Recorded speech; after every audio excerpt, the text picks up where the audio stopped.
Hi friends, Rajput blaster YouTube ಚಾನಲ್ಗೆ ತಮಗೆ ಸ್ವಾಗತ. ಈ ವಿಡಿಯೋದಲ್ಲಿ ರಾಣಿ ಚೆನ್ನಮ್ಮ ಯೂನಿವರ್ಸಿಟಿಯಿಂದ ಈಗಾಗ ಪರೀಕ್ಷೆ ಫಾರ್ಮ್ ತುಂಬುವುದು ಬಂದಿದೆ. ಯಾವಾಗ ಪರೀಕ್ಷೆ ನಡೆಯುತ್ತೆ ಮತ್ತು ಯಾವ ದಿನಾಂಕದಂದು ಪರೀಕ್ಷೆ ಫಾರ್ಮನ್ನು ತುಂಬಬೇಕು, ಪರೀಕ್ಷೆ ಫಾರ್ಮ್ ತುಂಬಲು ಎಷ್ಟು ಅವಧಿ ಕೊಟ್ಟಿದ್ದಾರೆ ಎಲ್ಲವನ್ನು ಈ ವಿಡಿಯೋದಲ್ಲಿ ಸಂಕ್ಷಿಪ್ತವಾಗಿ ನಾನು ನಿಮಗೆ ತಿಳಿಸುತ್ತೇನೆ. ಇನ್ನೂ ಯಾರು ನಮ್ಮ ಚಾನಲನ್ನು ಸಬ್ಸ್ಕ್ರೈಬ್ ಮಾಡಿಕೊಂಡಿಲ್ಲೋ ಪ್ಲೀಸ್ ಸಬ್ಸ್ಕ್ರೈಬ್ ಮಾಡಿಕೊಳ್ಳಿ. ಹಾಗೆ ವಿಡಿಯೋ ಇಷ್ಟ ಆದರೆ ಲೈಕ್ ಕೊಡೋದನ್ನು ಮರಿಬೇಡಿ. ಬನ್ನಿ ಗೆಳೆಯರೇ, ವಿಡಿಯೋ ಸ್ಟಾರ್ಟ್ ಮಾಡೋಣ. ನೋಡಿ ಗೆಳೆಯರೇ, ಇಲ್ಲಿ ಸ್ನಾತಕ ಪದವಿ ಪರೀಕ್ಷೆ ಅಧಿಸೂಚನೆ ಅಂತ ಬಂದಿದೆ. ಮಾರ್ಚ್ ಅಥವಾ April 2024. First semester, third semester ಹಾಗೂ fifth semester BA, BBA, BCA, BCom, BSc, BSW, BSc ಹಿಂಗೆ ಕೊಟ್ಟಿದ್ದಾರೆ. NEP ಪ್ರಕಾರ ಇನ್ನು ಇಲ್ಲಿ ಪರೀಕ್ಷೆ ಕಾರ್ಯಗಳ ವೇಳಾಪಟ್ಟಿ ಕೊಟ್ಟಿದ್ದಾರೆ. ನೋಡಿ, ವಿವರಣೆ ಮತ್ತು ದಿನಾಂಕ. ಪರೀಕ್ಷೆ ಅರ್ಜಿಗಳನ್ನು UCMS ಸ್ಟೂಡೆಂಟ್ ಪೋರ್ಟಲ್ನಲ್ಲಿ ತುಂಬುವುದು ಅಂತ ಕೊಟ್ಟಿದ್ದಾರೆ. ದಿನಾಂಕ 5/2/2024ರಿಂದ 16/2/2024 ನೀವು ಈ ಪರೀಕ್ಷಾ ಫಾರ್ಮ್ ಅನ್ನು ತುಂಬಬೇಕು. ಇನ್ನು ಕೆಳಗಡೆ ಎರಡನೇದಾಗಿ ಪರೀಕ್ಷಾ ಅರ್ಜಿಗಳನ್ನು UCMS ಸ್ಟೂಡೆಂಟ್ ಪೋರ್ಟಲ್ನಲ್ಲಿರೋ ತುಂಬಬಹುದು.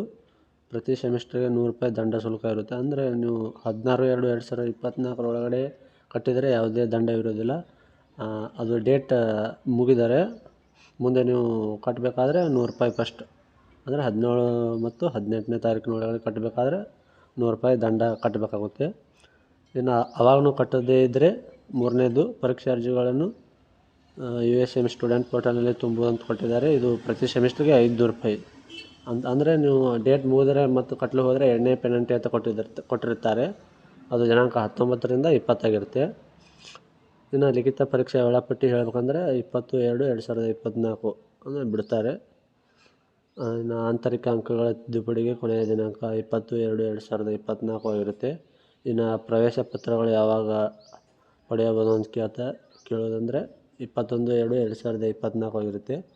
ಇನ್ನು ಪ್ರಾಯೋಗಿಕ ಪರೀಕ್ಷೆಗಳು ಯಾವಾಗ ನಡೆಸಲಾಗುತ್ತೆ ಎಂದರೆ 22/2/2024ರಿಂದ 7/3/2024 ಇನ್ನು ಪರೀಕ್ಷಾ ಸಾಮಗ್ರಿ, ಪ್ರಶ್ನೆ ಪತ್ರಿಕೆ ಹಾಗೂ ಉತ್ತರ ಪತ್ರಿಕೆಗಳ ವಿವರಣೆ ಎಲ್ಲಿಂದ ಅಂದರೆ ಬೆಳಗಾವಿ, ಚಿಕ್ಕೋಡಿ, ವಿಜಯಪುರ ಮತ್ತು ಬಾಗಲಕೋಟೆ ಕೇಂದ್ರಗಳಿಂದ ಆಯಾ ಭಾಗದ ಕಾಲೇಜಿನವರು ಬಂದು ಸ್ವೀಕರಿಸುವುದು ಅಂತ ಕೊಟ್ಟಿದ್ದಾರೆ. ದಿನಾಂಕ 4/3/2024ರಿಂದ ದಿನಾಂಕ 5/3/2024 ಇನ್ನು ಲಿಖಿತ ಪರೀಕ್ಷೆಗಳು ಯಾವಾಗಿರುತ್ತೆ ಅಂದರೆ 6 ಮಾರ್ಚ್ 2024ರಿಂದ ಲಿಖಿತ ಪರೀಕ್ಷೆ ಪ್ರಾರಂಭವಾಗುತ್ತೆ ಗೆಳೆಯರೆ.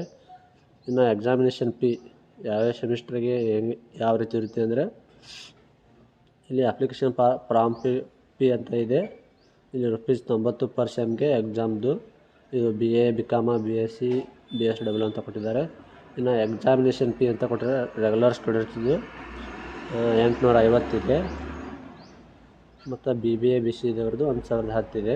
ಇನ್ನು ಎಕ್ಸಾಮಿನೇಷನ್ ಫೀ ರಿಪೀಟರ್ಸ್ ಅಂದರೆ ಬ್ಯಾಕ್ ಉಳಿದಿರ್ತಾವಲ್ಲ ಸಬ್ಜೆಕ್ಟು ಫೇಲ್ ಆಗಿದ್ದು, ಅದು ಒಂದು ಸಬ್ಜೆಕ್ಟಿಗೆ ₹260 ಪರ್ ಪೇಪರ್ ಅಂತ ಕೊಟ್ಟಿದ್ದಾರೆ. ಇನ್ನು next Marcus card fee, processing and DigiLocker uploading fee ಅಂದರೆ ಅದು ₹120 ಪರ್ ಸೆಮ್ಗೆ. ಇನ್ನು ಪ್ರಾಜೆಕ್ಟ್ 510 ಅಪ್ಲಿಕೇಬಲ್. ಇನ್ನು ಕೆಳಗಡೆ ನೋಡಿ ಹಾಗೆ ರಿಸಲ್ಟ್ ಇಂಪ್ರೂವ್ಮೆಂಟ್ ಫೀ ಏನೂ ಇಲ್ಲ. ಇನ್ನು ರಿವ್ಯಾಲ್ಯೂಯೇಷನ್ ಫೀ 510 ಇದೆ. Totalling fee 260, photo copy fee 640, passing certificate fee 150. ಹಾಗೆ ನೋಡಿ ಡೂಪ್ಲಿಕೇಟ್ ಮಾರ್ಕ್ಸ್ ಕಾರ್ಡ್ದು 260, ಡೂಪ್ಲಿಕೇಟ್ ಪಾಸಿಂಗ್ ಸರ್ಟಿಫಿಕೇಟ್ದು 260 ಇದೆ. ಮಾರ್ಕ್ಸ್ ಕಾರ್ಡ್ ಫೀ 480 ಇದೆ. Verification of certificate 260 per certificate, ಒಂದು ಸರ್ಟಿಫಿಕೇಟ್ಗೆ. ಇನ್ನು ಕೆಳಗಡೆ ಸೂಚನೆಗಳು ಕೊಟ್ಟಿದ್ದಾರೆ. ವಿದ್ಯಾರ್ಥಿಗಳು ಪ್ರತಿ ವಿಷಯಕ್ಕೆ 75% ಹಾಜರಾತಿಯನ್ನು ಕಡ್ಡಾಯವಾಗಿ ಹೊಂದಿರಬೇಕು. ಒಂದು ವೇಳೆ ಯಾವುದಾದರೂ ವಿಷಯದಲ್ಲಿ ಕಡಿಮೆ ಹಾಜರಾತಿ ಹೊಂದಿದಲ್ಲಿ ಅಂಥ ವಿಷಯದ ಪ್ರವೇಶ ಪತ್ರ ತಂತ್ರಾಂಶದಲ್ಲಿ ಲಭ್ಯವಾಗುವುದಿಲ್ಲ ಅಂತ ಕೊಟ್ಟಿದ್ದಾರೆ. ಇನ್ನು ಎರಡನೇದಾಗಿ ವಿದ್ಯಾರ್ಥಿಗಳು ಪರೀಕ್ಷಾ ಶುಲ್ಕವನ್ನು ಒಂದಕ್ಕಿಂತ ಹೆಚ್ಚು ಬಾರಿ ಭರಿಸದಂತೆ ಎಚ್ಚರ ವಹಿಸುವುದು. ಹೆಚ್ಚುವರಿ ಶುಲ್ಕ ಧರಿಸಿದಲ್ಲಿ ಯಾವುದೇ ಕಾರಣಕ್ಕೂ ಮರುಪಾವತಿ ಮಾಡಲಾಗುವುದಿಲ್ಲ. ಅಂದರೆ ನೀವು ಆನ್ಲೈನ್ ಪೇಮೆಂಟ್ ಮಾಡುವಾಗ ಮೊದಲನೇ ಬಾರಿ ಮಾಡ್ತಾಯಿದ್ದರೆ ಅವಾಗ ಏನೋ ತಾಂತ್ರಿಕ ದೋಷದಿಂದ ಆಗದೇ ಇದ್ದರೆ ಅದನ್ನು ಸರಿಯಾಗಿ ನೋಡಿಕೊಂಡು ಮಾಡಬೇಕು. ಪದೇ ಪದೇ ಮಾಡಬೇಡಿ ಅಂತ ಕೊಟ್ಟಿದ್ದಾರೆ. ಇನ್ನು ಅಧಿಸೂಚನೆಯಲ್ಲಿ ನಿಗದಿಪಡಿಸಿದ ದಿನಾಂಕ ನಂತರ ಬಂದಂಥ ಅರ್ಜಿಗಳನ್ನು ಯಾವುದೇ ಕಾರಣಕ್ಕೂ ಸ್ವೀಕರಿಸುವುದಿಲ್ಲ. ಮುಂದಿನ ವಿಡಿಯೋದಲ್ಲಿ ಯಾವ ರೀತಿ ಆನ್ಲೈನ್ ಪೇಮೆಂಟ್ ಮಾಡಿಕೊಳ್ಳಬೇಕೆಂಬುದು ನಾನು ನಿಮಗೆ ಬೇಗನೆ ತಿಳಿಸುತ್ತೇನೆ. ಈ ವಿಡಿಯೋ ಇಷ್ಟವಾದರೆ ಲೈಕ್ ಮಾಡಿ, ಹಾಗೆ ನಮ್ಮ ಚಾನಲನ್ನು ಇನ್ನೂ ಯಾರು ಸಬ್ಸ್ಕ್ರೈಬ್ ಮಾಡ್ಕೊಂಡಿಲ್ಲ ಪ್ಲೀಸ್ ಸಬ್ಸ್ಕ್ರೈಬ್ ಮಾಡ್ಕೊಳ್ಳಿ. ಧನ್ಯವಾದಗಳು.